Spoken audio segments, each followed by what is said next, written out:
say a few things. And this is mostly for the people listening in rather than the commissioners. You know a lot of this stuff, but first, thank you to the commission for giving us the time over the last few weeks to do this work. It was not simple, and having the time to focus was really crucial. I also want to thank all of the staff. Every single person on the staff was involved in this, and they worked a lot of hours, and it was really stressful, and we put it together in a relatively short amount of time. So I thank everybody that was involved in that. And finally, I want to stress that this is a preliminary plan created using best guess estimates, and it's never going to be approved by anybody. It's simply a baseline starting point for conversations around the state.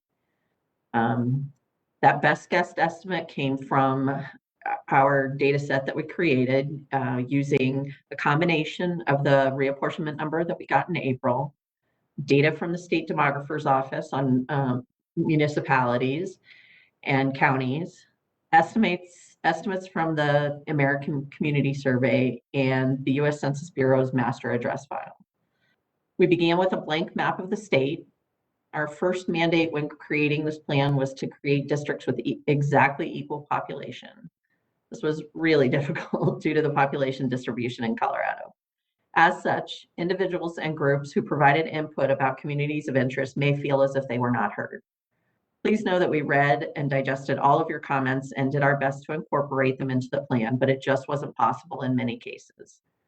As we hear from more people around the state, and after we receive the official census data in mid-August, we will create staff plans that strive to incorporate that feedback and preserve communities of interest where possible. We have written a memo explaining how the map conforms to the constitutional criteria. There are a number of attachments to that memo that provide a large amount of information.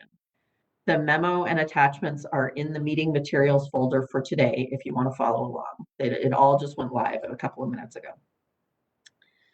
The plan we are presenting is available now in a number of different formats through the menu labeled Maps at the top of our website. There's a new link there that says 2021 Maps, and it'll take you to a page that has all of the maps in various formats.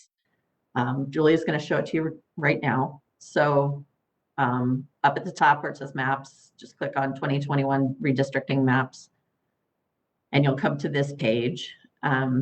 If you click on the very top link there, it's an interactive map that will allow you to kind of follow along and zoom in and zoom out as we're talking, if that's what you want to do. And the more you zoom in, the more place names will show up. So we tried to keep it pretty simple at the high level, but if you go in, you'll get more place names and streets and things like that. Other things available there are the statewide map in just PDF form, as well as each of the districts in PDF form. We have a shape file that anybody can load into any of their mapping software. We have a KML file that is used for Google Earth, which is a free app. So if you wanted to look at it in Google Earth, that would be fine. And then we have our data available, both in a zip file and then in the CSV file. And then one other thing is everything is now loaded in the Redistricting Online portal. And if Julia can go back up to the top of the page and click there, you now see that that's live.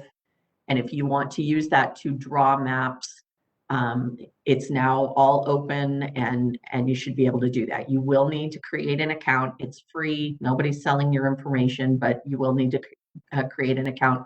Otherwise, there's no way to save plans as you go along. You'd have to finish everything in one go.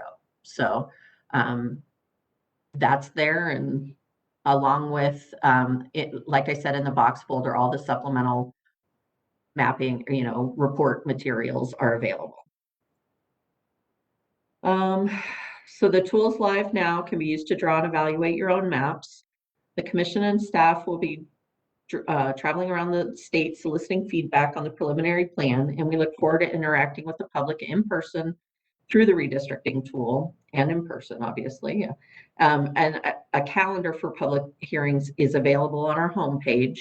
And as we are nailing down venues those will start to appear in the calendar.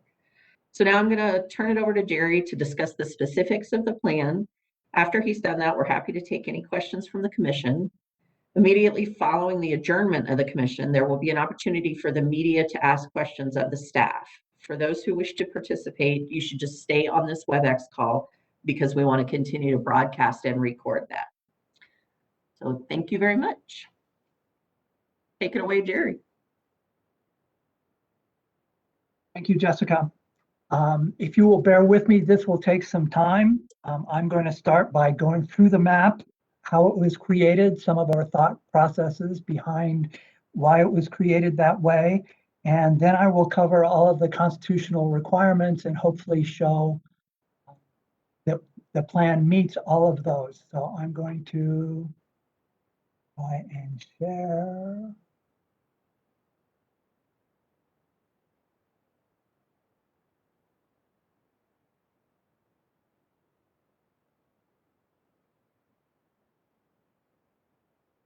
So here is the map. I will zoom in at various times and let me add the county labels so you can see those. We heard numerous requests in the public comments requesting 2 rural districts, one in the east and one in the west. While there were also some comments about having rural districts in the north and south, the majority requested the east-west division, so we chose to go with that. District 3 is composed of nearly all whole counties. Indeed, in this plan, of the 64 counties in the state, 55 are wholly contained within one congressional district. So District 3 it contains whole counties with one exception. In order to get the population correct, we needed to split one county. So the population of all of the whole counties within District 3 is just over 718,000, meaning that the district needed a little over 3,500 people to reach the ideal district size of 721,714. We chose to go into the western part of Boulder County to get that population so that the total population in District 3 is one person short of that ideal district size. District 4 was a little bit more difficult than that. It too contains many small counties kept whole. However, and it also includes all of Elbert County, which admittedly in the northwest corner of Elbert County, that is a very fast growing area of the state and not as rural as it may have once been. But even with that included, the total population of all of these small whole counties was just over 401,000 people, meaning it needed another 320,000 people to meet the ideal district size. If we had chosen to take all of that population from one district, if we had taken all that population from one county, that county would have controlled about 40% of the population in the district, and it would not have been all that rural. Consequently, we chose to take rural portions of the eastern part of other districts, of other counties, starting with El Paso County, Douglas County, Arapahoe County, Adams County, and Weld County, to fill out the population for District 4, keeping it as rural as possible. Both Denver and El Paso County have just over the amount of population necessary for a congressional district. Therefore, Some of the population in those counties was required to be put in another district. In El Paso County, we chose to move it into, as I mentioned earlier, District 4. In Denver,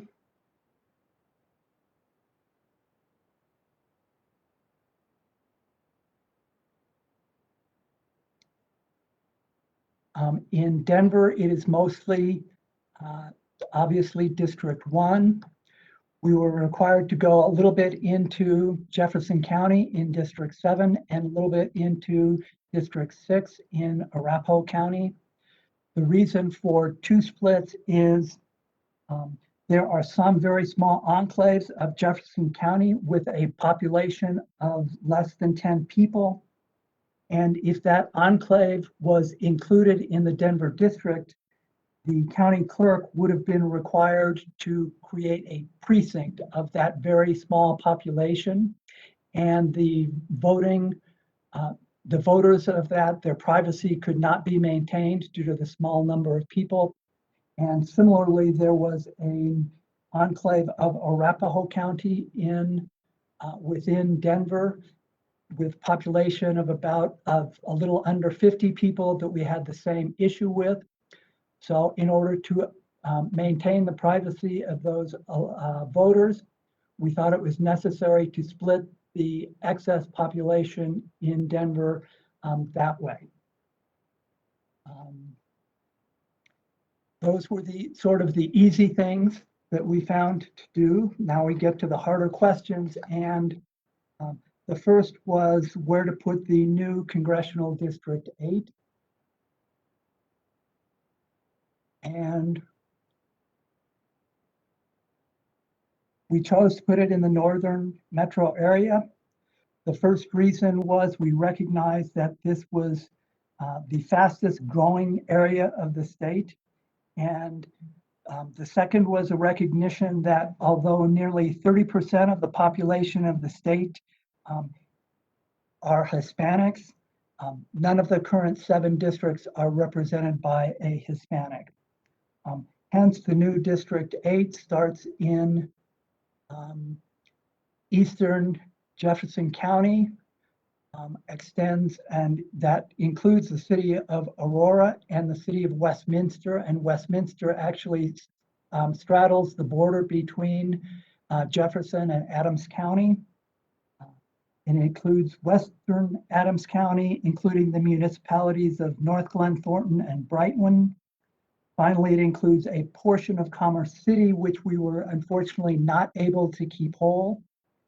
It includes the city and county of Broomfield, and then it moves north in Weld County, and these splits, these arms out here or coming the other way, were all necessary to keep municipalities whole within it. Then moving down from sort of the northern Front Range, we were able to keep Larimer County whole in District 2, except for the city of Windsor, which was kept whole over here. Boulder was largely kept whole, except for the population that was in District 3. And District 2, again, stretches into Weld County in certain areas in order to maintain the boundaries of certain municipalities, and it includes the entire county of Gilpin. District 6, in District 6, we were able to keep the entire city of Aurora together as was requested. That means it required taking a portion of Adams County and a portion of Douglas County, but the remainder of it is all in Arapahoe County.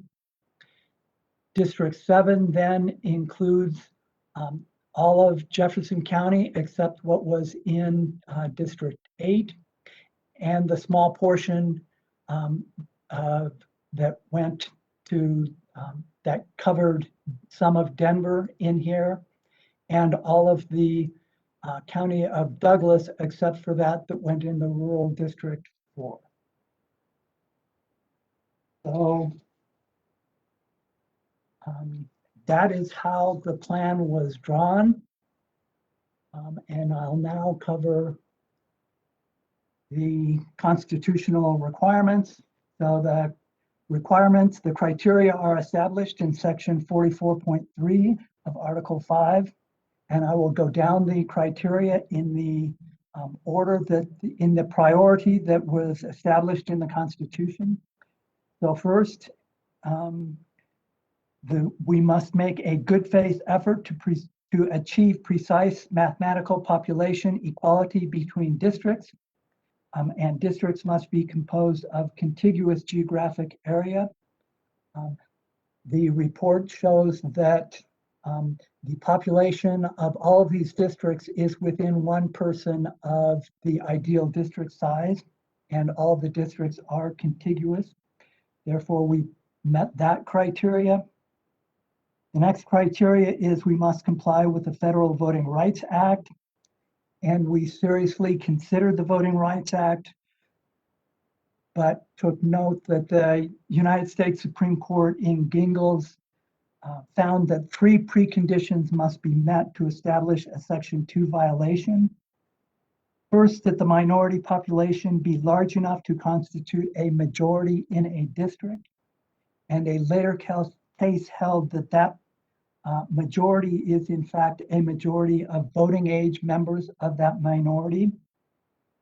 We are not certain that it is possible to draw such a district that contains a majority of voting age members of a minority, but for our purposes, we're going to assume that it is. The second precondition is that the minority group votes cohesively.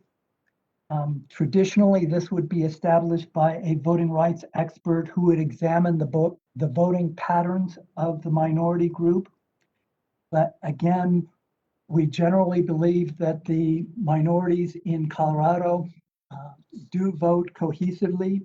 So we are assuming that that condition could be met. But the third and final precondition is that the white majority votes as a bloc to defeat the minority's preferred candidate. Again, a Voting Rights Act expert would analyze whether the white majority voted as a bloc. But the real question is whether they vote as a bloc to defeat the candidate of choice of the minority. So in order to draw such a district, it would undoubtedly include portions of western Jefferson County, southern and western Adams County, much of Denver, much of Aurora, and all 3 of those areas, or all four of those areas currently have elected Democratic representatives, and we believe that at least so far the Democratic candidate would be considered the preferred candidate for the minorities. Since they have been able to, since the candidate of their choice has been able to be elected, we don't believe that a claim for a violation of Section 2 of the Voting Rights Act could be established. That does not mean that we did not consider the racial and ethnic minorities in drawing this plan. We certainly did, especially in District 8. And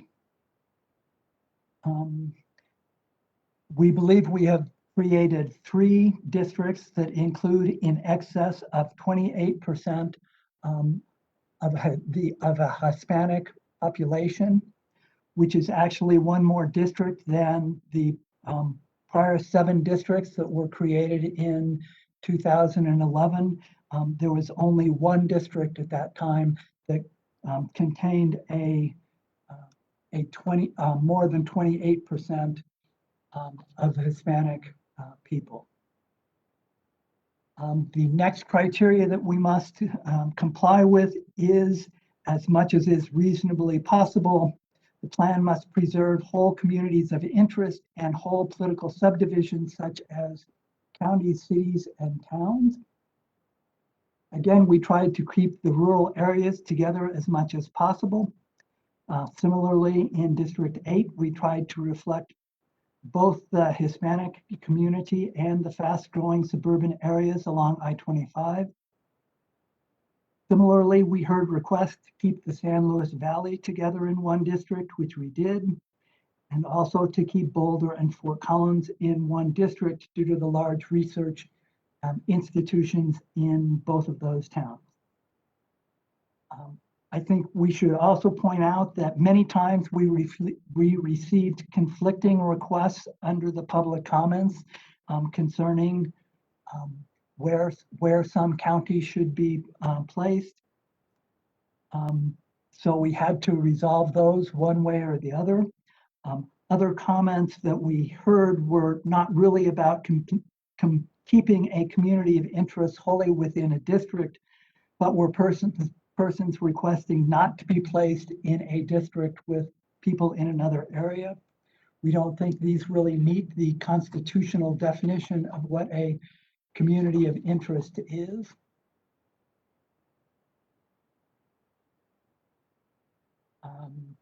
So in this plan, the county splits were kept to a minimum, except when necessary to keep municipalities whole. Municipalities were kept whole unless it would create an issue with a small number of voters in a county requiring a very small precinct. And honestly, this plan preserves political subdivisions more than communities of interest.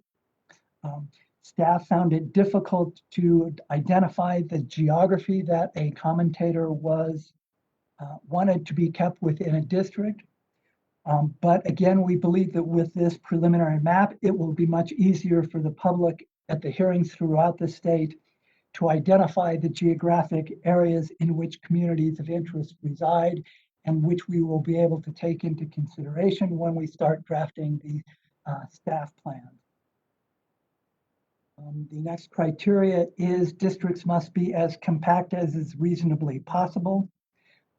We chose two measures of compactness that are commonly used throughout the nation, but really compactness measures should be used to compare plans.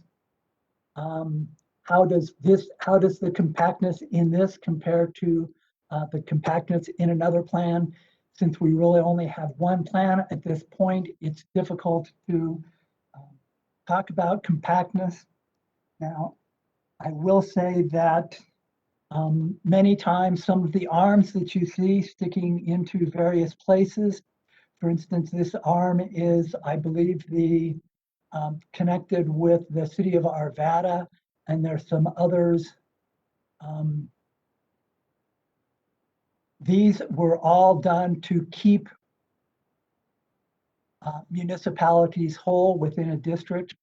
So obviously it would be easier to draw a district that had straight lines, but in order to keep the municipalities together, it's necessary to cut into them. Additionally, we found it difficult to narrow the population down to an exact number without doing some very close estimations and causing some additional not straight lines just so that we could equal the population. And the next criteria is thereafter, meaning after satisfying all of the criteria that I talked about above, the commission and we, to the extent possible, must maximize the number of politically competitive districts. This proved more challenging than we thought. We chose first to look at the Attorney General's election in 2018. It was the closest statewide election in a non-presidential year. And we also looked at current voter registration. Both were recommended by Dr. Levy. We are not certain that these are the best projections for whether a district meets the definition of competitive in the Constitution, but they were recommended to us, so we chose to follow them.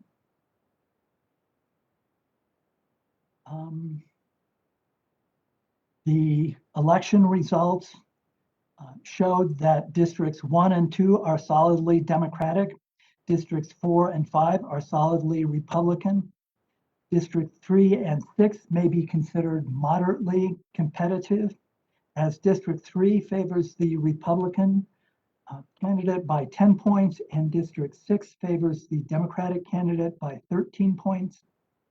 District 7 is the most competitive, favoring the Republican candidate by 3 points, and the new District 8 favors the Democratic candidate by 8 points.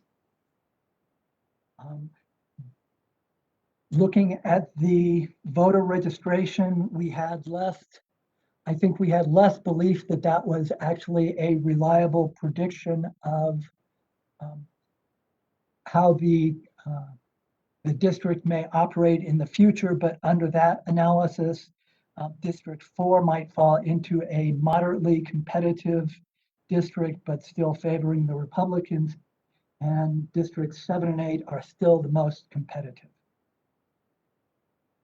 In the next criteria, and it's one of those that the priority of it is not exactly clear, but no map may be approved if it has been drawn for the purpose of protecting one or more incumbent members or one or more declared candidates of the House or any political party. Staff does not have in its database the addresses of any current representatives or persons who have announced an intention to run in a district and have not considered them. And certainly the language of that is drawn for the purpose of protecting, and this plan was certainly not drawn with the purpose of protecting any person or political party. The final criteria is it has been drawn, it has not been drawn for the purpose of or results in the denial or abridgment of the right of any citizen to vote on account of that person's race or membership in a language minority group. That phrase is Section 2 of the Voting Rights Act, which I discussed before. At the time Amendments Y and Z were written and adopted, there was some thought that Congress might repeal the Voting Rights Act, and if that, the Federal Voting Rights Act, and if that happened, the sponsors wanted to be sure that the Voting Rights Act was still alive in Colorado. But that section goes on to say, including diluting the impact of that racial or language minority group's electoral influence. Now, that phrase, I don't believe is found anywhere in the cases under Section 2 of the Voting Rights Act. Rather, I think it is a concept that came out of Section 5 of the Voting Rights Act that on unrelated reasons, the United States Supreme Court has held unenforceable. And I think that is the concept that is sometimes referred to as retrogression. So under Section 5, courts compared the proposed plan to the prior plan to see if the protections afforded that minority in the prior plan were followed in the proposed plan. We're not certain exactly what the Colorado Supreme Court's interpretation of that phrase will be. And I would also point out that this language is a little different than the one just above it, in that it is not just was drafted for the purpose of, it also includes or results in the infringement of any minority group's rights. I can say for certain that it was not drawn for the purpose of diluting any minority group's influence, and I do not believe it results in that. Again, the 2011 plan contained 2 districts that contained over 25% Hispanics, and this plan contains 3. So we believe we have met all of the constitutional requirements. And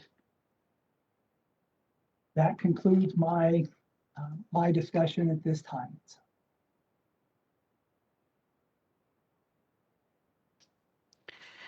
Great, thank you, Mr. Barry. Ms. Shipley, any additional comments, thoughts, shares? No, I mean, we're happy to answer any questions that you might have that we can answer. It might be helpful to look through the supporting materials. There's a lot of information there. But yeah, we're happy to answer questions.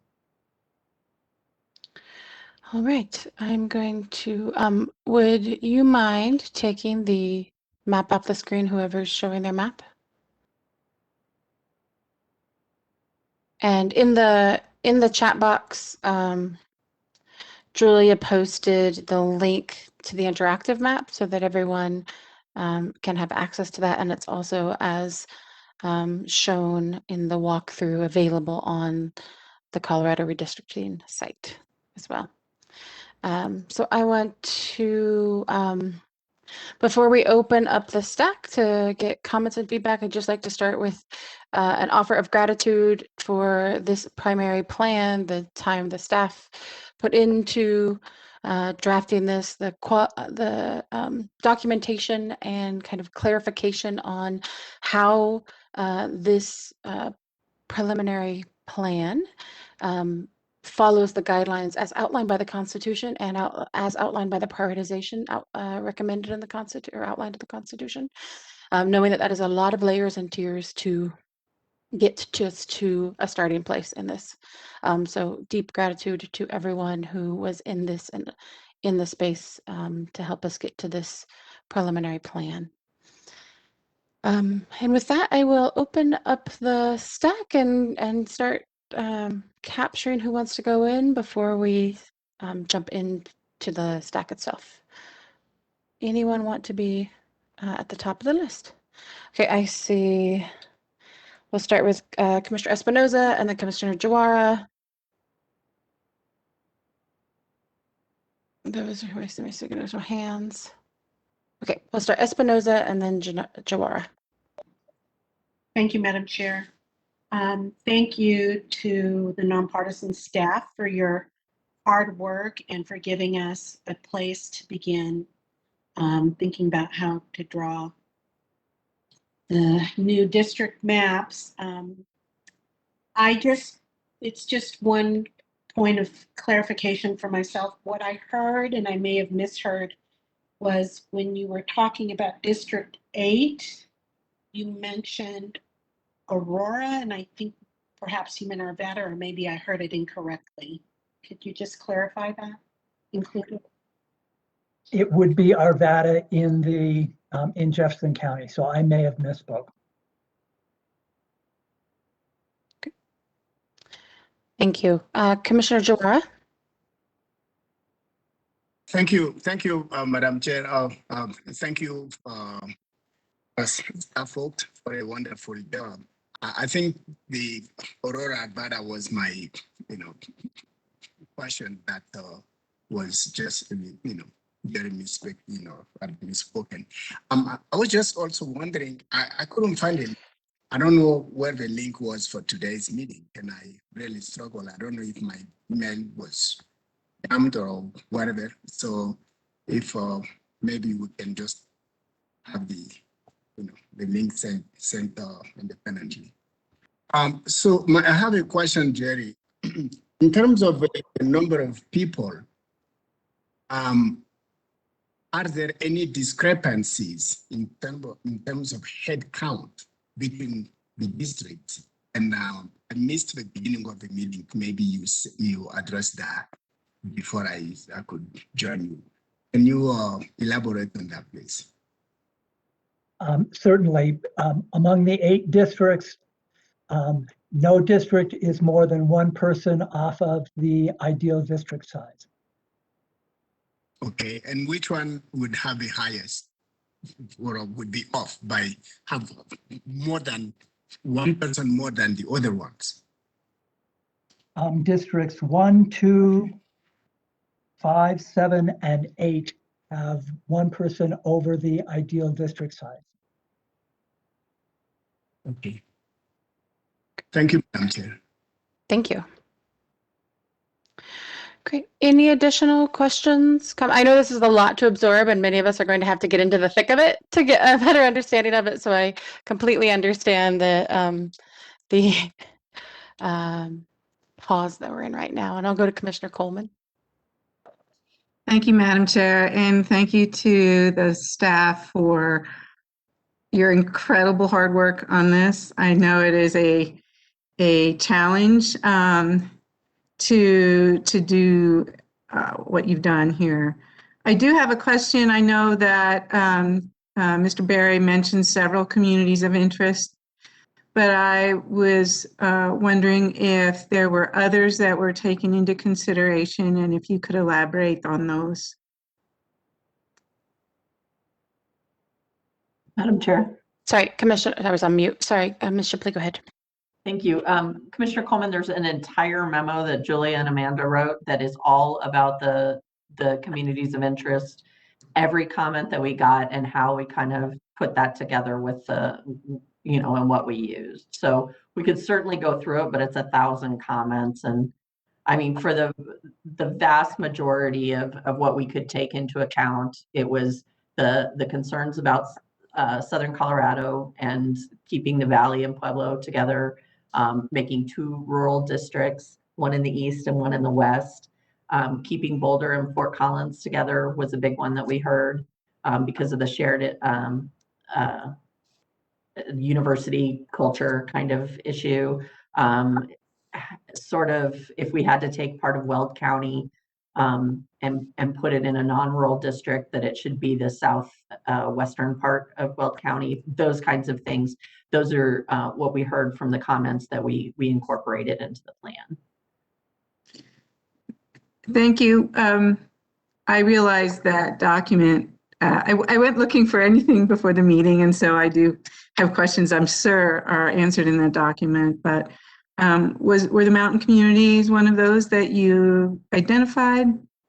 Because it looks like they're fully contained. Yes, that was another one that we tried to keep. Certainly the mountain communities that have the same sort of tourism industries, we tried to keep those together as well. Right. Okay. And we did hear that quite a bit. But Okay. we heard competing things as well. Yes, that I've read them all too. I get it. Right. I mean, the part where Montezuma and La Plata counties wanted to be separate, that just, I mean, there are things you can't do, and that's one of them. So. Right. Thank you, Commissioner Coleman, for your questions, and thank you for the follow-up and clarity, Ms. Shipley. We'll go to Commissioner Schell, followed by Commissioner Wilkes. Madam Chair, can I just add a note about that? Oh, yep, memo? sorry. Go ahead, Julia. The memo and public comments was written jointly for your commission and the Legislative Commission, and we did try to distinguish where comments were about congressional districts and comments were about legislative districts, but just keep that in mind as you're going through them, that it includes both. Great, thank you. Commissioner Schell. Thank you, Madam Chair. Thank you to staff for all of the hard work and a good place to start our rounds of public hearings. We will have more questions as we dive into the materials. I just had one question for Mr. Berry. The discussion that you had about the precincts and the small amount of people, can you just give us a little more detail on that? I didn't follow completely how that played into the process. Thank you. Okay, within the city and county of Denver, there people know about Glendale and Holly Hills, which are larger portions of Arapahoe County that are completely surrounded. But in the far west, southwestern part of Colorado, in the far southwestern part of Denver, there is a very small enclave that contains just a few people. If in fact that is included within a district in Denver, that would be, and that was the only area of Arapahoe County included within that district, that small area would have to be a precinct in Jefferson County. Okay. And therefore, the there would be no confidentiality for the voters in that area. And a similar thing, it's larger, but a similar thing happens on the eastern end of Denver, where a portion of Arapahoe County is cut off and surrounded by Denver. Okay. Great, thank you very much. Thank you for that clarification. And just to note, as we continue our stacking conversation and questions related to this, thinking of getting more detail or getting more information related to how the process of the map was developed and some of the core questions, we'll go more specific into the map itself in subsequent meetings after folks have a chance to digest all the materials if something comes up. So I just wanted to flag that we're going to have space for that. And that's part of also what the public hearing process will get us more of those kind of comment concerns that are more specific in there. But since we are just all absorbing this at the same time, in real time, just to flag that we will have more time to go in depth in that. So just wanted to flag that as we move through the questions. I have Commissioner Wilkes, followed by Tafoya, Shepherd Macklin, and then Musa. Thank you, Madam Chair. So I may be wrong on this because, I'm not really good at politics, which is why I don't know why I'm on here. But anyway, CD2, Boulder, was that, you said it was leaning R now? And was it not leaning previously the other way? No. Districts 1 and 2 are both solidly Democratic. They were and they still are. 1 and 2 are both solidly Democratic. Okay, I wonder which one I got confused. Maybe it was 7? There was 2 that you said that were leaning, they were moderate, not really swing ones, but maybe I just wrote it down wrong. Can you tell me which ones? Or can you reference the document that would be found in if Yeah, there's I a can go look at it. document? Yeah. Well, it's, yes, it's the last report. It is going to be probably, I think it was 3 and 6 were moderately competitive, with 3 favoring the Democrats and, I'm sorry, 3 favoring the Republican candidate and 6 favoring the Democratic candidate. And 7 was the most competitive, and 8 favoring the Republican candidate, and 8 was the next most competitive, favoring the Democratic candidate. Thank you. I'll go look in more documentation, I'm sure. Commissioner Tafoya is next. Thank you. Jeremiah, I was following your conversation regarding Denver, but I think correct me if I'm wrong, but based off of the numbers that you all utilized, that Denver had to lose population, correct? Yes. Yeah. Okay. I have another question, and that is, if you all, as staff, contemplated the tribes in the Southwest, the Ute Mountain and the Southern Ute, and as it relates to the Voting Rights Act, and not diluting their potential influence in their district. First, they are in the same district, so I don't think we split them at all. And again, I don't think the population of the American Indians is sufficient to constitute a majority in any congressional district, and therefore the Section 2 of the Voting Rights Act does not really apply. But in that area of the state, they are in the same congressional District 3 that they have always been in. I think it's a bigger issue, and it was raised for the State House plan 10 years ago. And we have heard comments about that going both ways, whether they should be combined into a single House district or whether they would prefer to be separated into two separate House districts. So that will be an issue for the commission to take up. Thank you, Mr. Berry, for that clarification, and thank you, Chairman Commissioner Tafoya, for that question. I also want to note that questions related to political competitiveness, as Julia noted in the chat, are in attachment F. So that's the attachment to reference for that component. We're going to go to Commissioner Jawara, followed by Commissioner Shepherd-Macklin. Thank you, Madam Chair. Thank you, Jerry. I was just wondering, what do you, based on your experience, what do you, and then now, we are going to start these public hearings. And so what do you anticipate as potential hit, well, maybe potential question or issues based on the, the map that we can expect, and now how would you address these? Well, I am certain there will be numerous questions about why we chose to keep Greeley in District 4, why, I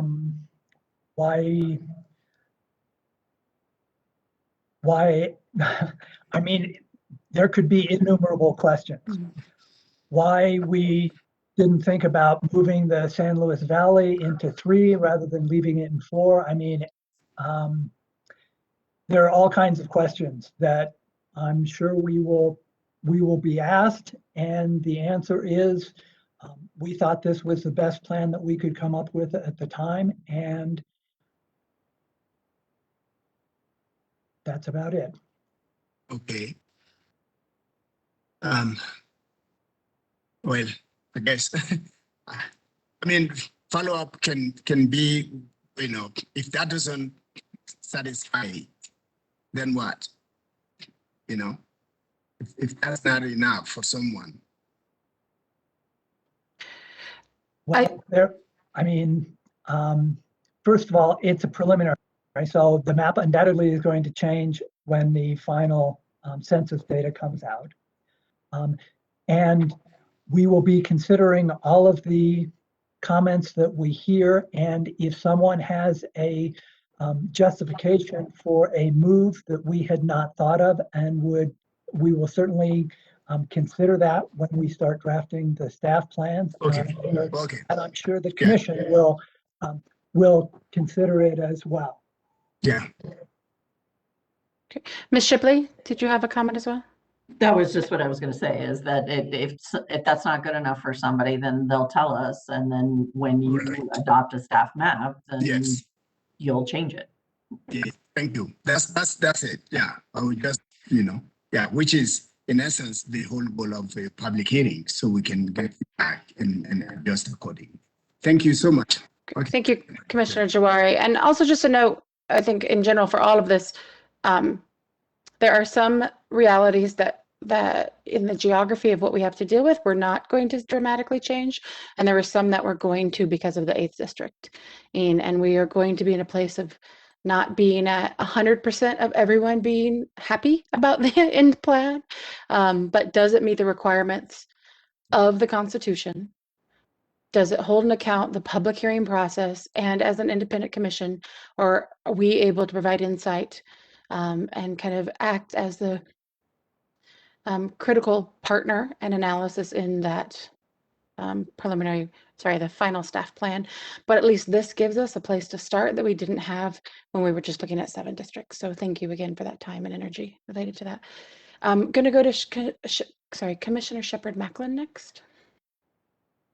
Thank you, Madam Chair. I had a question around the compactness principles. I was just curious, so there were a couple places I noted, as I was quickly glancing through the interactive map, where it looks like, the district line might follow just a roadway, kind of around the fringes especially, and grab another block or section. And I just was curious about the thought process there, and if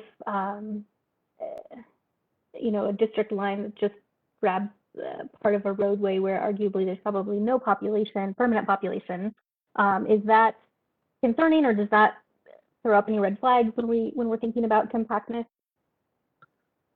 I will tell you that some of that occurs when we're trying to keep municipal boundaries together. They don't necessarily follow the streets exactly. So that could be the reason for that. And if there's zero population, you're right, it could, if it was not a boundary issue, that could be straightened out at some point, yes. Thank you. Going to Ms. Shipley, sorry. Thank you. Also, I want to note that the preliminary plan was built on 2010 geography. And when the 2020 geography came out, they had taken some of those zero population little blocks and combined them and made bigger blocks that got rid of those zero population blocks. So it's going to look a little different once we start mapping on the 2020 geography. And Louis should speak up if I said that wrong.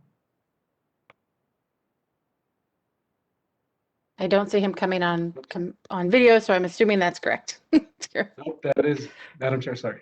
Yep, go ahead, Louis. Nope, that is correct. We'll have about 60,000 less blocks in the 2020 geography. They did go to clean up a lot of those little slivers along the roads and along the intersections and stuff. So there will be a less number of blocks in the 2020 census geography. Great, thank you for that clarifying question. It's helpful in the distinction of what the end result of our staff plans will look like. Any additional questions, thoughts, comments from commissioners at this moment? Commissioner Schell. Thank you, Madam Chair. I do just want to reiterate that the staff took into account, I believe you referenced 1,000 public comments that had received to date. So this is not, so the public hearings will continue to add to those comments, but there have been significant consideration of a very large number of public comments to date. I just want to emphasize that. Thank you for noting that, Commissioner Schell. I know we as a commission have been flagging and following those, particularly our public comments and communities of interest committee and the map analytics committee. So thank you for holding that. And then also the staff being a key recipient of the review and coordination of that content into the mapping process. So thank you. All right. Want to put it out there for any additional questions that come up. I know everyone's, if you're like me, you're itching to get into it and dig and read and play. So if I don't see any other ones, what then my recommendation would be is that we move to adjourn this meeting. Everyone can have the extra 2 hours that we would have been in session together to jump into the packets and start reading and reviewing. We'll switch this call over for those who want to stay on for the media portion.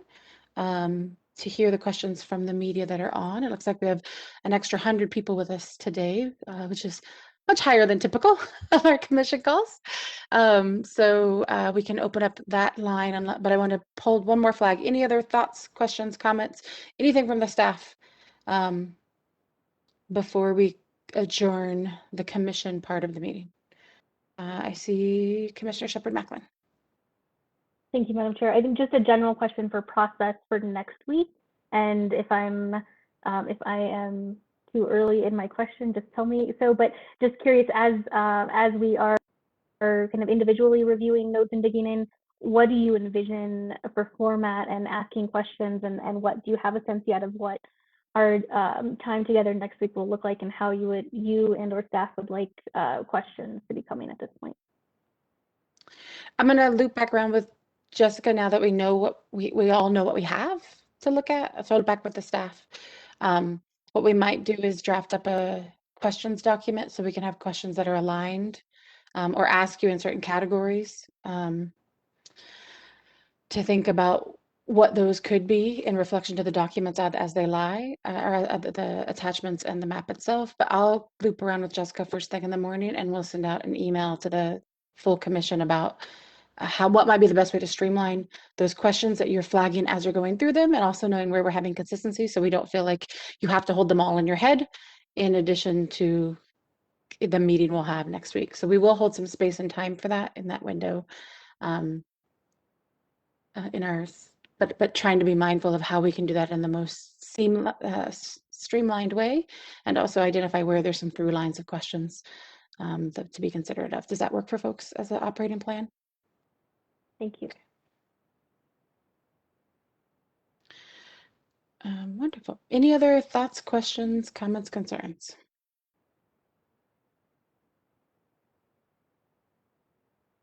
Okay. On that note, then I will call this Congressional Commission meeting to a close at 3 p.m. And we will shift over to the Q&A for media now.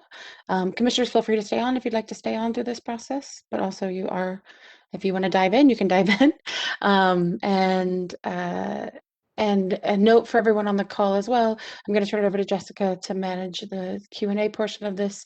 But if you are a media person who wants to talk, you need to ping Reba, who's the host, to become a panelist.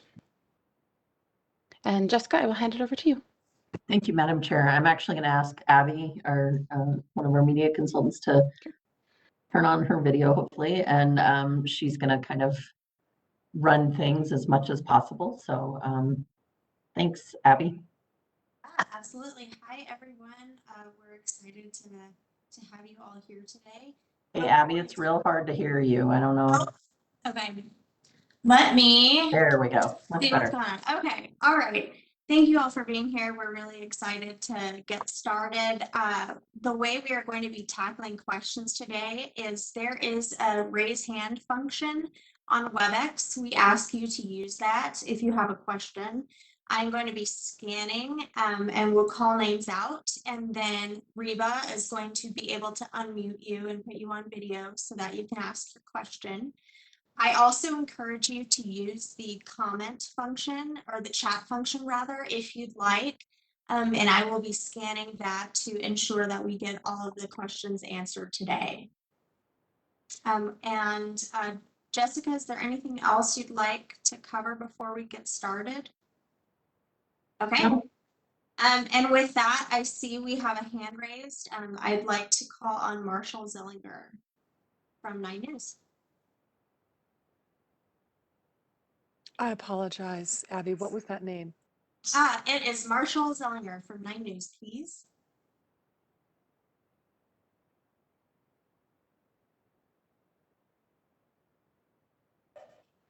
All right. Sorry. The one time I wasn't prepared necessarily to go first. Real quickly, before this is more of a comment than a question. There's a table with the registered voters with percentages that add up to more than 100%. So I'm wondering if that's a bad table that we could get a good one for. And it's I think it is attachment F.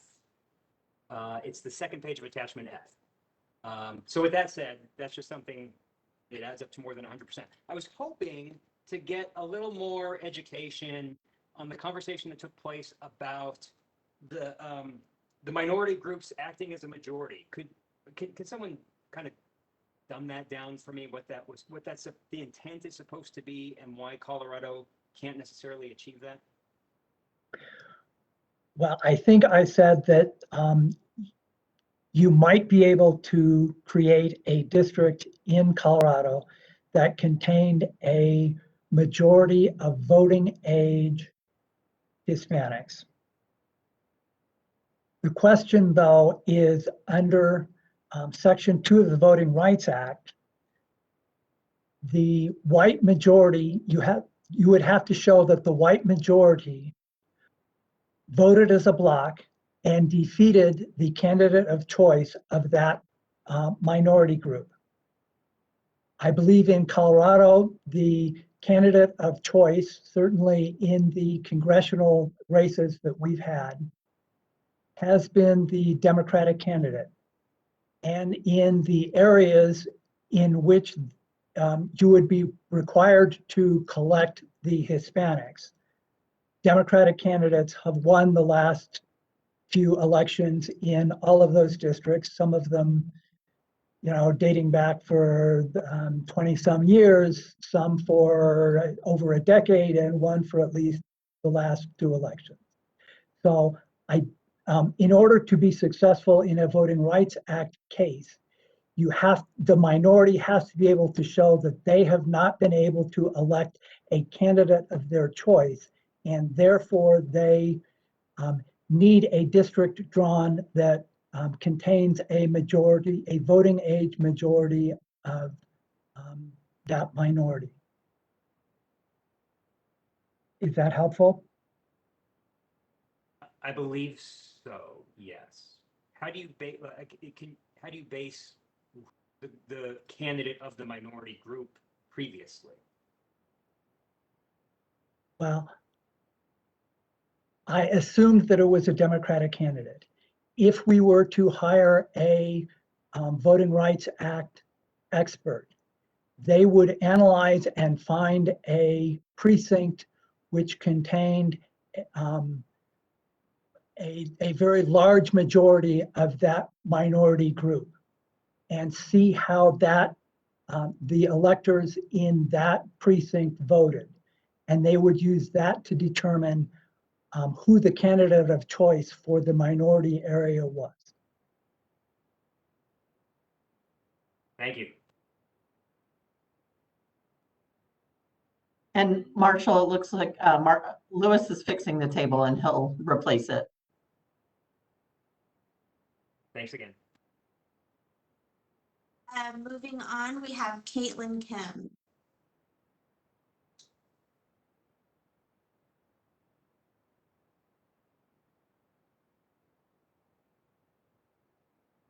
Hi, Okay, thanks for doing this. Can you hear me? Yep, Yes. you are unmuted. Thank you. Great, thanks. So I'd like to just start ask a question about the competitiveness aspect of this, because based on these numbers, I mean, plus 10 favoring one party or the other or more doesn't seem very competitive at all to me. And again, you could just go about your thinking about why competitiveness didn't it just doesn't seem like competitiveness really came into play here. And I just wanted to get your thoughts on yeah, I mean, are plus 10 seats really moderately competitive in your view?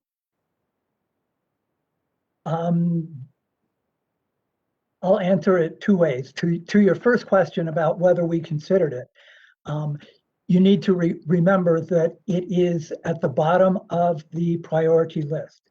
And we are required to meet all of the other constitutional requirements first before we try creating competitive districts. And given the population distribution in Colorado, it is very difficult to draw more competitive districts. And I am not confident that the treasurer's race from 2018 is a good barometer. Hopefully we can find some better predictive mode for what will happen in the future.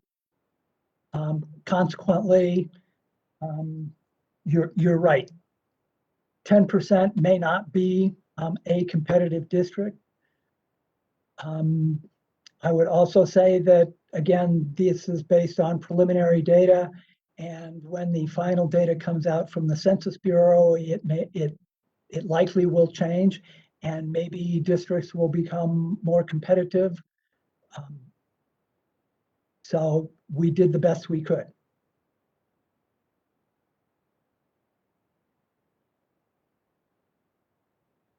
Thank you for that. We're going to move and talk to Thea with the. Can't hear you, Abby. Okay, we're gonna go ahead and talk to Thea with the Colorado Sun next.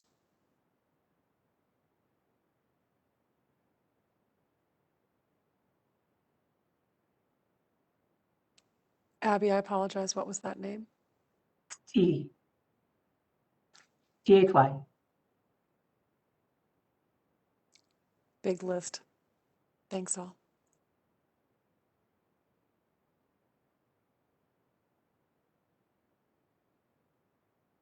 Hi, can you hear me? Yes. Thanks. I have two questions for staff. One, I just wanted to clarify if Ed Perlmutter is in District 7 or 8 under the new proposed map. I don't know if you can. We don't know because we don't know what any of the incumbents' addresses are. We didn't have those in our database, so we couldn't be, nobody could say that we were protecting an incumbent. Gotcha. Okay. The other question, just for the benefit of the public, can you comment on how much the maps could and will change over the next few months? Like, what will the final census data show that the preliminary maps don't consider as much? We actually don't know exactly how the preliminary data will compare with the census data for a number of reasons. One, the preliminary data was based on some estimates and some disaggregation of total amounts into smaller areas. So the smaller geography will certainly change. Additionally, as you may know, the Census Bureau is involved in data privacy and inserting noise into the actual enumeration. And we don't know how that will affect any of the areas in Colorado. We know it will affect them. How big an effect that will be, we don't know. So our guess is that yes, there will be some significant differences between the preliminary data and the final data that is used, and that will likely result in some significant changes. Even if we were to draw a similar plan to the preliminary plan, it may require a number of changes. So this should be viewed very much so as a very preliminary plan, just to give the public a map to start to look at so that they can identify communities of interest in particular that they believe should be contained in a district, and be able to tell the commission and staff where those communities of interest are and why they should be contained in a single district. Okay, thank you. And then I won't take up too much time now, but I was wondering if we have specific addresses, if we can share them with staff and just get clarification on where those are located. So if you download the KML file into Google Earth, you can put your addresses in and see where they are. Okay, got it. Thank you. Mm-hmm. I think you can do that on the interactive map as well. Is that right, Louis?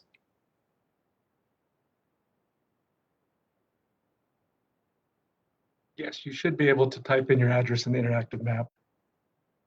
Or you could use the KML file that Jessica mentioned. Okay, thank you. Okay. Next up, let's take a question from Adam Reyes.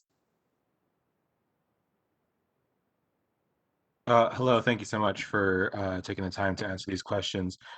Just a quick point of clarification. When you were talking earlier about the county that was split for population reasons, is it just that one county was split, or that you were just pointing out a specific example of counties that were split for population reasons? I think you're referring to the discussion of Congressional District 3. And in Congressional District 3, only one county is split, and that is the county of Boulder. And then were there any other counties that were split for purely population reasons? I don't believe so. Well, I mean, you could say that a number of the counties that were split to increase the population in the rural District 4, that those were split for equaling out the population. So yes, I think you could argue that, well, you are going to have to split El Paso County, but there may be an extra split of Douglas, Adams, and Arapahoe counties that was made so that the rural areas of those counties could be in the rural District 4. If I may follow up from that, could you expand on a little bit more the thinking of how Congressional District 8 was created, specifically because it seems to do a lot of cutting in and out of some counties, and so I was hoping you could expand a little bit more on the thinking behind that. Well, I think the arms into and out of the northern area of District 8 were all to keep municipalities whole. And I'm not certain if that's what you're referring to, but the reason it doesn't run straight up, the Weld County line is that reason, trying to keep municipalities wholly within one district. I guess I was more referring to it being split between part of Weld, part of Adams, part of Broomfield, and part of Jefferson. Why was it why connect those areas specifically? I think it was probably a combination of recognizing the growing population of those areas and an effort to include a significant Hispanic population in that District 8. Thank you.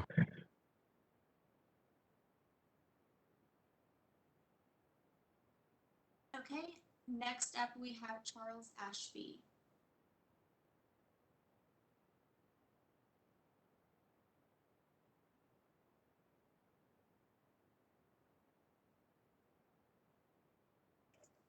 Can you hear me?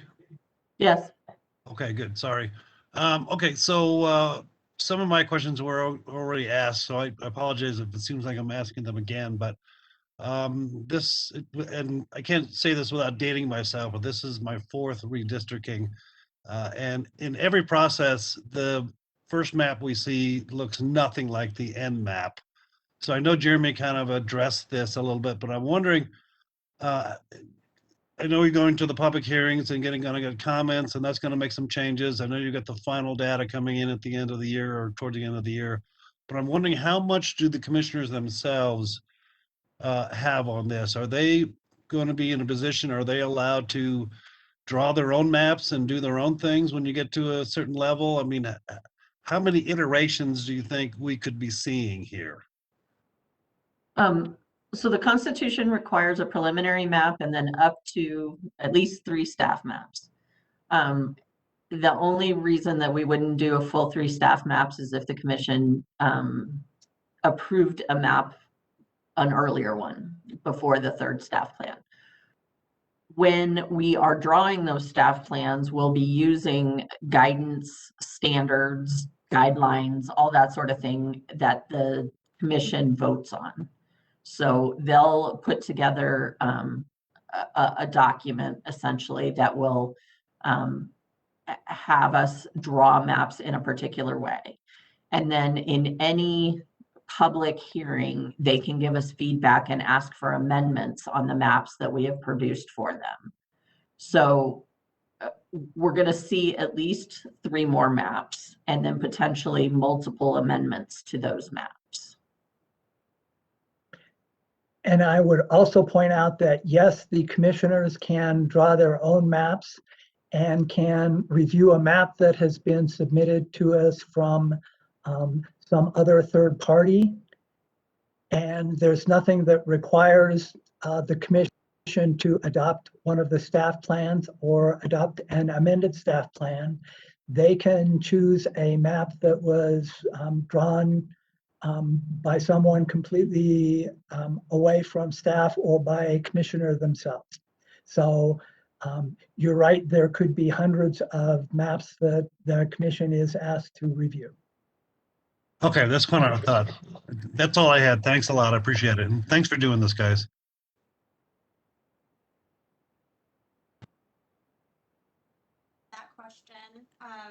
Next up, we will call on Justin Wingerter.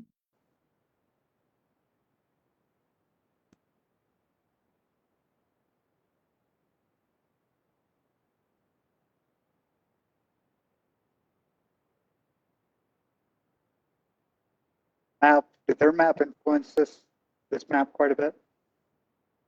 I'm sorry, you cut in partway through your sentence, I believe. Can you repeat yourself? Yeah, of course, I apologize. Seems similar to a proposed map by Club 20 and some other groups a few months ago. Did that map influence this one? Yes, their comments about keeping the valley whole and keeping Pueblo with the valley are some of the things that we took into consideration when we drew this map.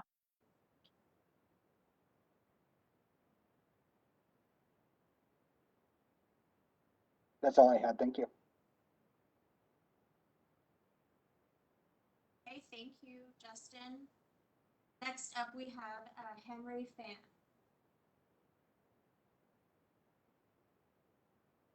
Hello, can you hear me? Yes.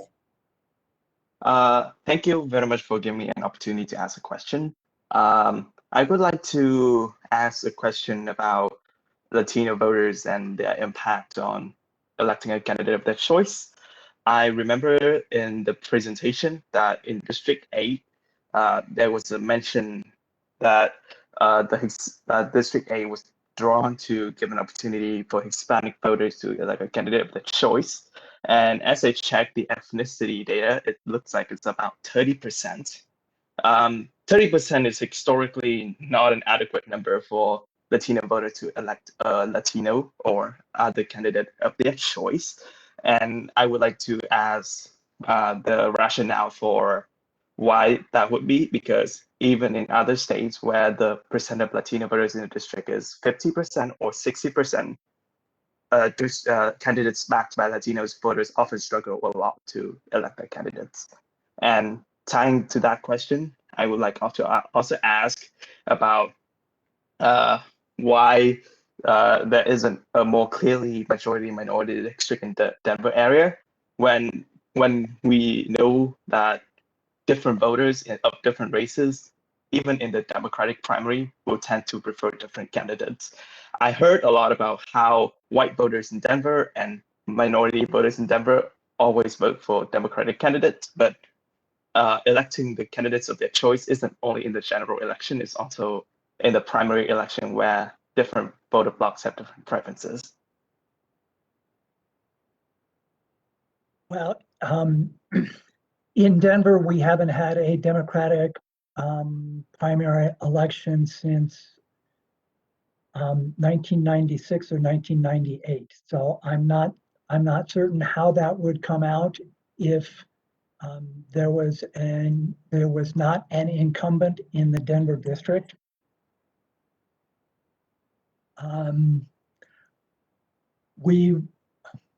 I think we tried to get the minority percentage up above 30%. In the time that we had to prepare this preliminary plan, we were probably not able to make it as large as we might be able to if we had more time. Whether we would be able to draw a Hispanic majority district would clearly require, I think, the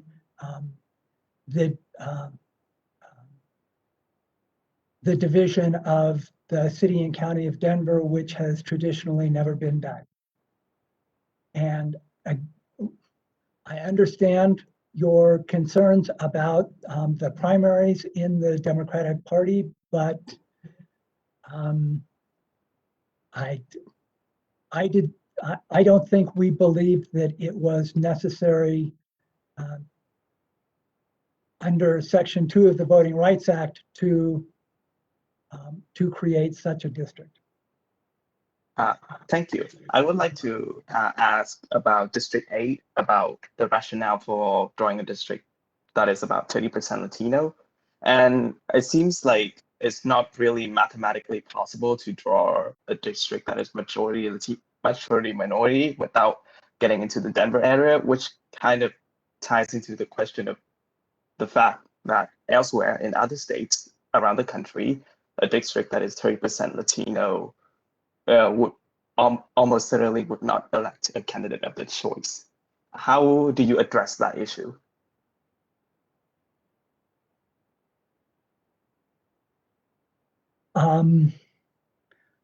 Again, I think that would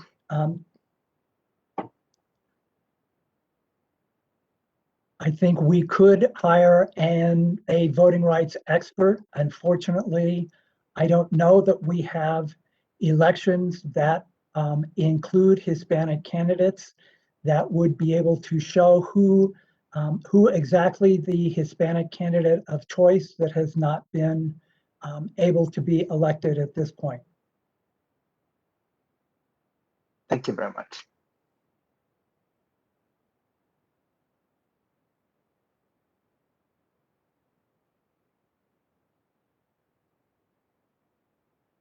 At this point, we are all caught up on raised hands here. Are there any other questions we can take?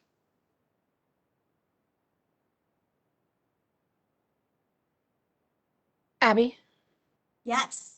just want to note that Julia put in the chat that the attachment on the voter registration table is corrected now. So the one you have, if you refresh your view, should be the correct one.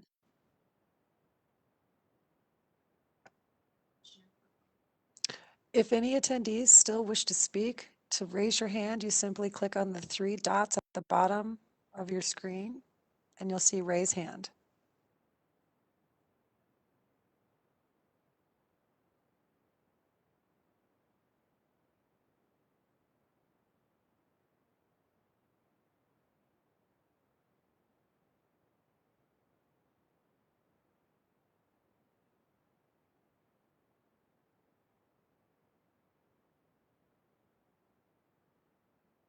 Seeing no new raised hands.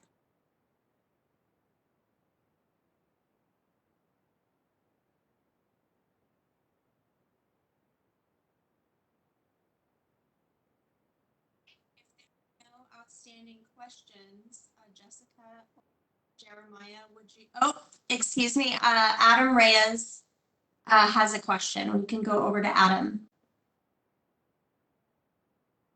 Thank you. Sorry, just one more follow-up. Could you briefly just kind of just talk about how staff decided which aspects of these requirements for these districts would have to take priority, whether population size or not necessarily population size, I guess, but ethnic groups in a certain area as compared to compactness as compared to not splitting an area. How did the staff decide which of those would take priority? Was it very case by case, or was there a certain way of going about thinking about that? Really, we followed the language in the Constitution that I think establishes that priority. And if you give me 1 second, let me.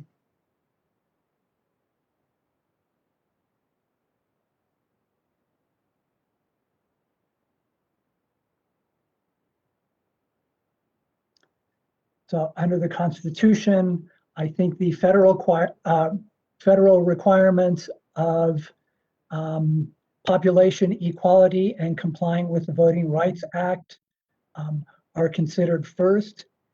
Within that, the language in the Colorado Constitution also references contiguous geographic areas. So I think that those three are sort of contiguous geographic areas was once a federal requirement. It no longer is, but it was included within them. So I think that's the first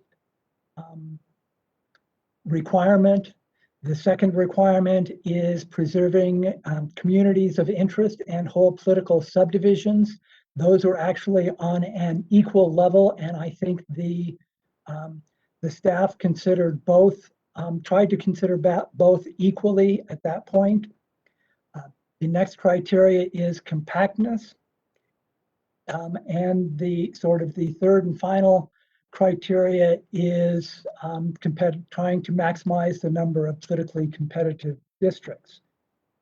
Now, I will add that there is a subsection 4 that doesn't necessarily fit neatly within the rest of those criteria, because it simply says that no map may be approved by the commission or given effect by the Supreme Court if, and that's the one that talks about it has been drawn for the purpose of protecting one or more incumbent members or one or more declared candidates of the United States House of Representatives or any political party, or has been drawn for the purpose or results in, and that's where it repeats the language of Section 2 of the Voting Rights Act.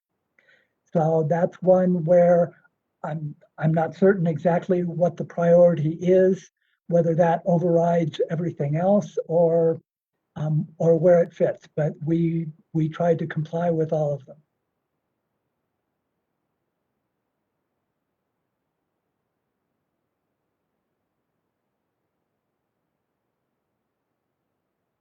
Okay. Thank you. Moving forward, I do have a question that came through in the chat. We are wondering if we have all the PVIs for the 8 districts based on the new maps, and that there's a thought that people would be interested in learning that. And I'm sorry, Abby, I didn't hear the question completely. Can you repeat it? Sure. Do we have the PVIs for the 8 districts based on the new maps? I think that's a question for Louis. I think Or it's also a is that- proprietary number. I'm not 100% certain. And sorry, just to clarify, PVI is at the precinct voting index that they're asking about?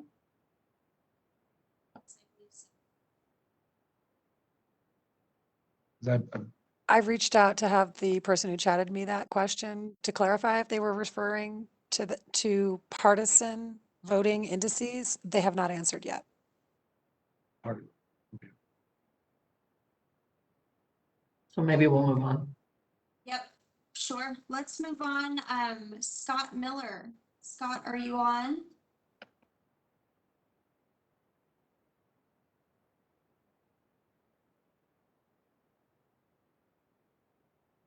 Let's see, how do I unmute myself? You just did. All right. Sorry, it's a new chat thing. Excuse me. Anyway, Scott Miller, I'm with the Vale Daily, and I know that this draft map is going to raise some eyebrows in the eastern portion of Eagle County, which had been in the 2nd district and now gets put in the 3rd. And what was the thinking behind putting that portion of Eagle and all of Summit County into the 3rd congressional district? Was that a matter of making CD2 more compact because of population reasons? It was really necessary because of the increase in the overall population of the state, that District 3 had to become much bigger than it was in previous plans.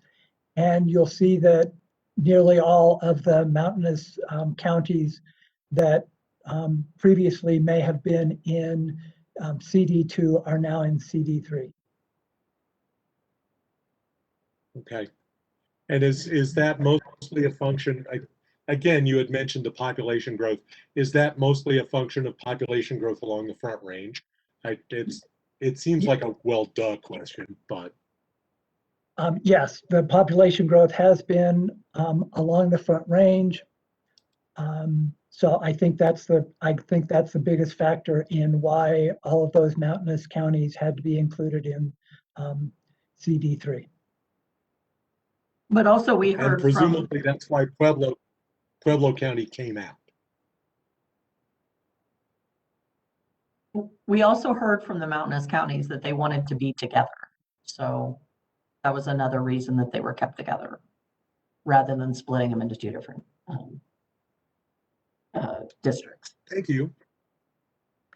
And why Pueblo was put in 4 had a lot to do with the lack of population growth on the Eastern Plains as well, and needing to get lots more population into that district. Okay. So yeah, Pueblo went into CD4. Is that correct? Yes. Okay, because I'm not looking at the map right now. One other question. Let's see, what was my question? How many iterations do you expect this map to go through before it's final? I mean, at this point, this is, from what I've been able to gather, this is you folks' first crack at this thing. And so how many iterations do you expect this to go through, and what's that process look like?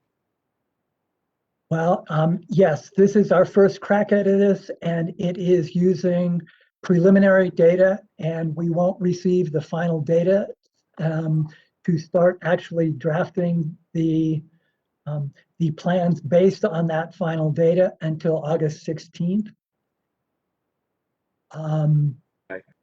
I can't give you the number of iterations it will go through. Under the Constitution, staff are required to create up to 3 staff plans, and if the commission approves a plan prior to when a second or third staff plan is due, staff obviously doesn't have to do it. Again, we will prepare a staff plan 1, submit it to the commission, hold another round of hearings in each of the congressional districts. Based on that, I'm sure we will be receiving maps prepared by other people that are submitted to the commission. The commissioners may decide to draw some of their own maps, or they may ask staff to draw a map the way they want it to appear. So there will be any number of iterations, and we'll just have to wait and see if there's one that 8 members, including 2 unaffiliated members of the commission, approve. Okay. One last thing. I know that the district maps 10 years ago ultimately were drawn by a district court judge. And this process is designed to avoid that. And so is the last map your committee produces the map? Okay. First, I will tell you that the 10 years ago, the district court judge approved a map. He did, he did not draft one. Okay. So, sorry, it was 10 years ago. Yeah, I understand. The Constitution does provide that if the commission is not able to approve a map by a date, that the commission's going to have to set that final date. The commission has the authority to change the date in the Constitution. Okay. And if it does not approve a plan by that time, staff's unamended 3rd plan is the plan that gets submitted to the Colorado Supreme Court. That's the language of the Constitution and the requirement of the Constitution, so that it does not end up going back to a court to make the final decision. Now, that plan will then be submitted to the Colorado Supreme Court, which can approve it or reject it and send it back to the commission with the reasons why it's not approved. And again, the commission then has an opportunity to submit an additional plan. And if they don't, then again, the staff is directed to make the changes to comply with the instructions from the court. Okay, and this is the first time through this process? Yes. Okay. Let's see. I think that's it for right now. And of course, there may be Lieutenant Columbo type questions coming up later. Thank you. Abby? Yes, Louis, go ahead. Abby, can I just follow up on the previous question about the PVI? So sorry, yeah, the partisan voter index. Yes, you can find that in attachment F in our report under the R-D differential column. And that's presented for the 8 districts.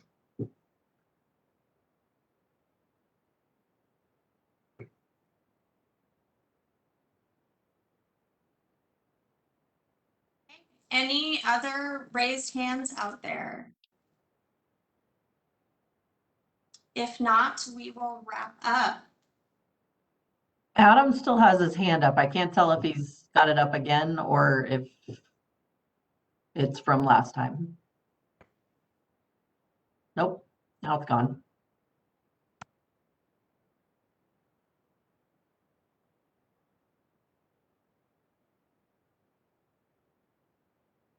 Can't hear you, Abby. Adam clarified it was a hand raised from last time around. Okay.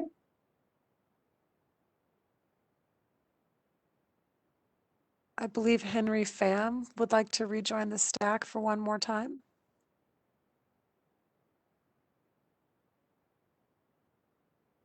Hello, can you hear me? Yes, Yes. we can. Yeah, to follow up on that question, I would like to ask about what the commission considers the importance between weighing the importance of minority representation and the priority of keeping the county intact. Colorado is a state where 20% of our population is of Latino or Hispanic origin, and that's a significant amount of voters that are critical to our process. And I would like to ask, what are the practical benefits of keeping the county whole besides simply tradition and keeping it the same way as it is? And considering that other counties that are just above or just below the population of one congressional district could be split for population balance reasons. And I think and I would like to ask, have the commissions be engaged with Latino advocacy groups about how they have been working together to implement a district redistricting plan that helps them engage and gives them engage and makes them helps them to engage in the process that such a district could be balanced. Can I just jump in and say that this is really a question for the commissioners and something that they'll need to weigh as they consider these maps, because these are constitutional criteria. That's sort of how staff weighed them. But in redistricting, there's a lot of values to weigh, and the commissioners are charged with making the decisions between when those values conflict. I guess I should probably clarify what my question meant, because in our rules, the Section 2A has said that as much as reasonably possible, the Commission's plan must preserve the whole communities of interest and whole political subdivisions, such as counties, cities, and towns. And looking at the congressional map, it seems like this rule seems to only be applied to simply keep the county of Denver whole in a district, because counties in the Denver metro area, such as Adams County or Jefferson County or Douglas County, they have a population that approaches the district, and they are seemingly being freely split for, I would presume, valid and reasonable reasons. I would like to ask why the county rules seem to only apply to keeping the Denver County whole, and whether that role or goal contradicts the goal of giving minority voters representation. Well, there were 2 counties which had population over the ideal district size, both of which were kept whole except for the excess population in order to get down to the ideal district size. So Denver and El Paso County were treated the same way in this plan. I understand the argument that you believe that a minority majority district should be drawn in Colorado. That is something we will take into consideration. You also asked us to work with the Latino and Hispanic minority communities in an effort to work with them. We are certainly open to working with anyone. We have made presentations to, and commissioners have met with various community groups, and we have heard at least from the Hispanic Chamber of Commerce, who made a presentation to us. In each of our meetings, we do have time available for public comments. So we are certainly more than willing to hear positions from not only the Hispanic, but any community of interest that wants to speak to the commission.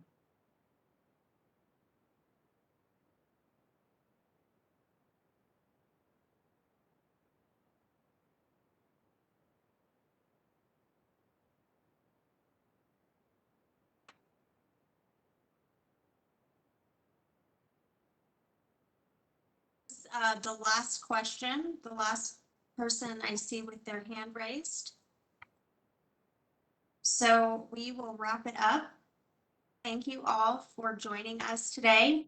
Please feel free to reach out to me with any questions you may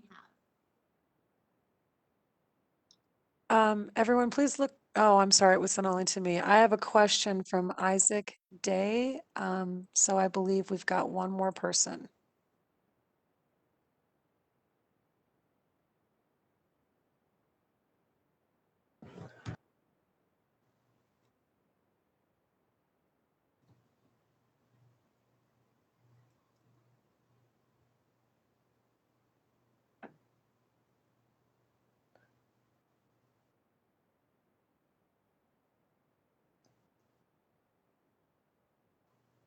Hello. Oh, sorry, I didn't realize I was unmuted. My question is just that someone had mentioned that the possibility of bringing an expert in the Voting Rights Act. Just there's been a lot of discussion this meeting about the potential of creating a minority district. Was that just a hypothetical, or is that something that the commission plans to do in the future to do some of those more advanced statistical analyses that might be required under Section 2 or other areas of the Voting Rights Act? The commission has taken that under consideration, but no decision has been made by the commission. All right, thank you.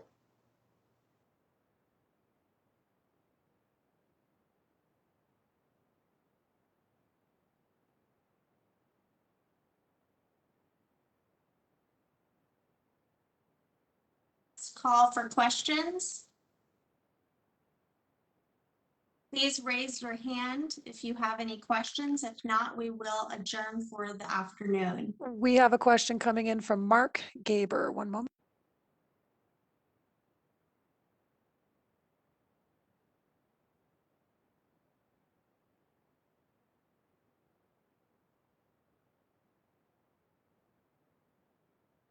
Hello, can you hear me?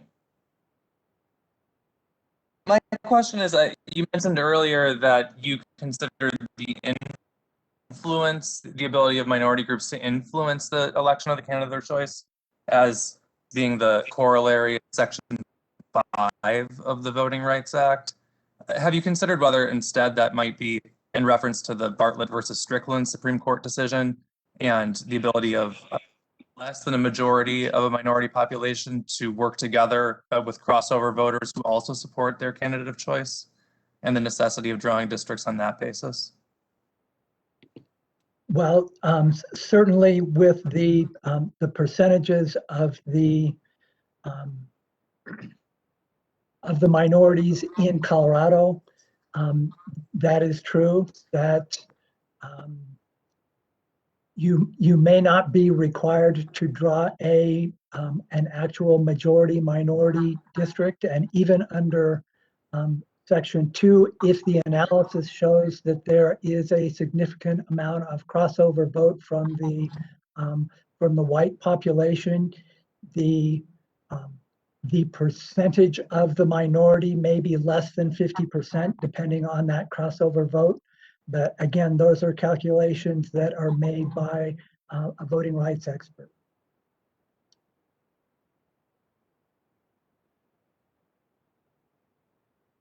Okay.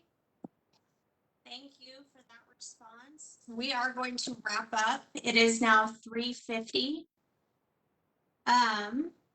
Please feel free to reach out with any additional questions you may have and visit redistricting.colorado.gov for more information. Thank you all for joining today, and please take care.